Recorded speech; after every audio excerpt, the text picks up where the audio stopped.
Ada soalan last. Oi, ya.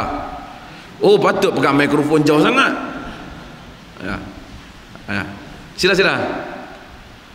Bayaran upah nikah. Adakah ia disarankan kat Malaysia?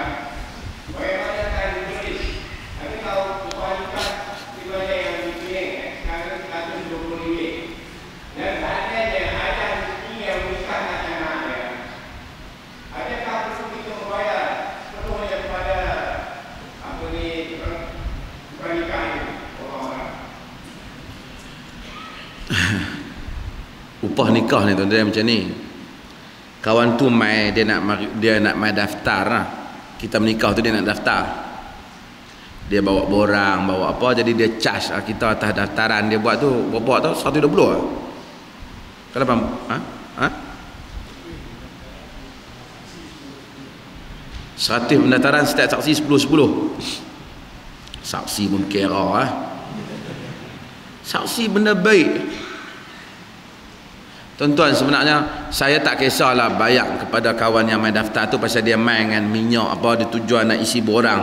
Ada kerja kita bagilah kat dia, berapa nak bagilah. Saya ingat agama tak pernah kata apa, cuma dia pun kena ada insaf lah sikit.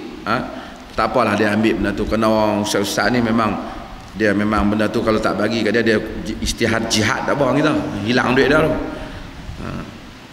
Tapi yang saksi ni tak payah bayar. Nak jadi saksi bukan hang teruk. Yang teruk tu hang duk mengada-ngada. Sekali lagi tu hang mengada-ngada. Sekali orang angkat sudah, hadut sekali lagi. Macam apa?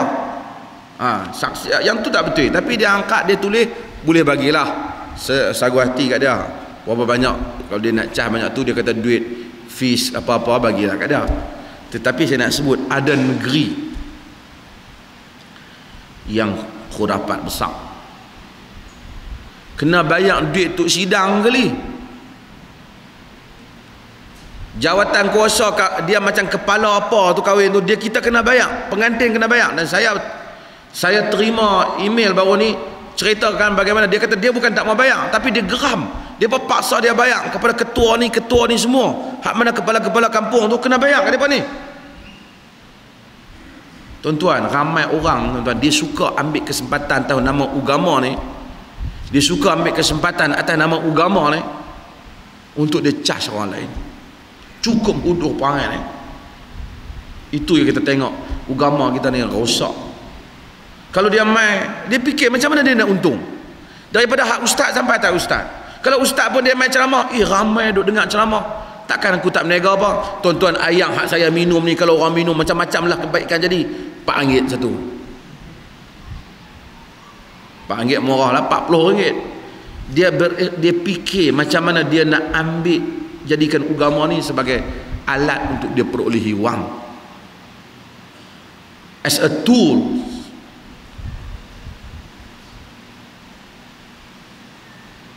Ini sebagai satu alat untuk dia dapat. Sebab tu hadirin dan hadirat sekalian, saya terimalah aku ada ni yang ni sebagai bayaran yuran pendaftaran. Tak. Tuan-tuan kalau pergi kahwin, tunjuk contoh yang baik. Pertama, bila jadi saksi, saya jadi saksi. Berapa duit? Free. Bukan saksi duk kena jelek mata macam tu, tengok ya. Bukan nak kena kata sah ke tak? Sah. Tak bayar. Alhamdulillah kita habis. Bukan kena tanya dia. Melainkan kalau dia tak nikah, melainkan dia bangkang. Dia tak betul tu.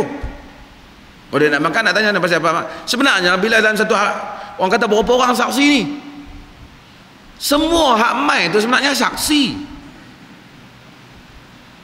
Takkan hak mai tu buta belaka, melainkan dua orang tu saksi. Cumanya dia ambil nama dua orang tu, dia nak bubuh dalam borang tu, isu apa-apa kok orang kata tak, dia nak rujuk boleh.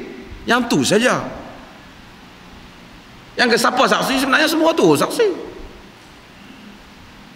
Cuma saksi hak berdaftar, hak tu saksi belakang. Tuan-tuan pergi orang meninggal, tuan-tuan datang, orang meninggal, pergi orang meninggal semayang, tak usah ambil sampul tu, kata ni semayang ya. Kita kena ajak umat Islam ni kena ubah. Kadang-kadang kawan yang bagi tu syok, lega hang tak ambil. Dapat ke dia kan?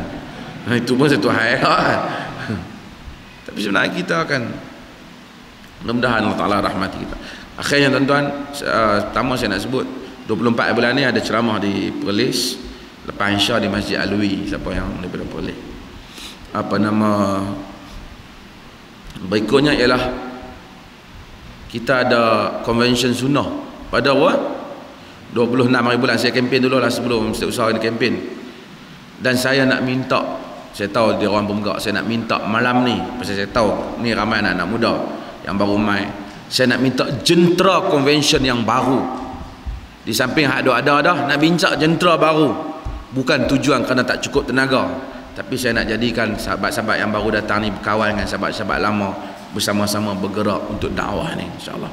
Jadi siapa yang sudi jadi jentera, dia tunggu, walaupun Wahab tak habang, anak saya tak habang kat saudara Wahab ni, supaya saya nak jadikan mereka, kita nak tengok sahabat-sahabat yang baru yang dapat bekerjasama dengan sahabat-sahabat yang lama untuk meneruskan agenda dakwah yang besar ni, insya-Allah. Sekian, wassalamualaikum warahmatullahi wabarakatuh.